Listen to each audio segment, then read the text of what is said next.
What if your tweets, your TikToks, your Instagrams, or even your classroom lectures could be flagged as evidence of terrorism? Sounds extreme, doesn't it? But with Trump's new directive, NSPM 7, that's not as far-fetched as it should be. NSPM 7 is a presidential memorandum that was signed last week. On paper, it's about countering domestic terrorism and organized political violence. But the language inside is broad, dangerously broad.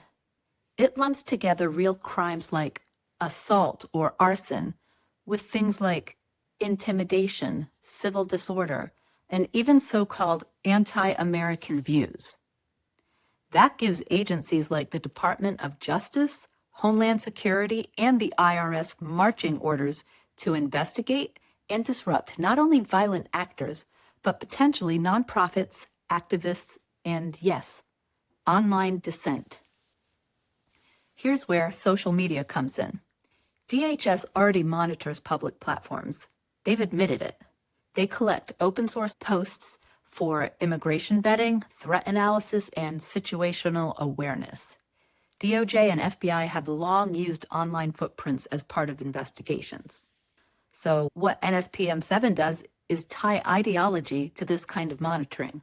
If your speech is framed as fueling political violence, it can now be flagged as part of a domestic terrorism probe. That doesn't mean every critical post gets you arrested, but it creates a pretty chilling effect. Suddenly, teachers, journalists, and protesters are left wondering, will my post be the one that gets me flagged? Believe it or not, this isn't new in America either. During the Red Scare, people were hauled before committees because of what they read or who they associated with.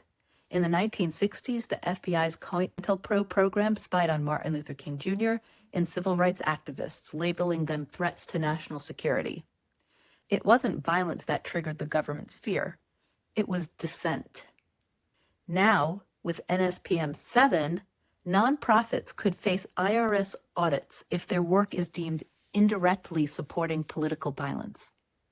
Activists could see their social media posts swept up in federal watch lists. And ordinary people, teachers, writers, anyone with a public platform could find themselves under scrutiny simply for criticizing those in power. Let's be clear.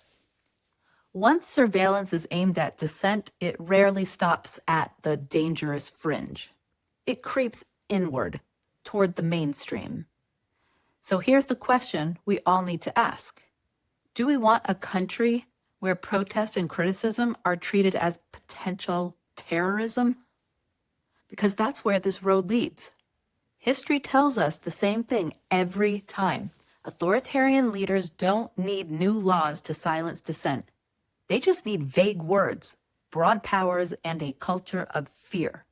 The antidote is refusing to be silent, refusing to accept surveillance as normal, supporting watchdog groups like the ACLU, the Brennan Center, independent journalists who are already fighting back.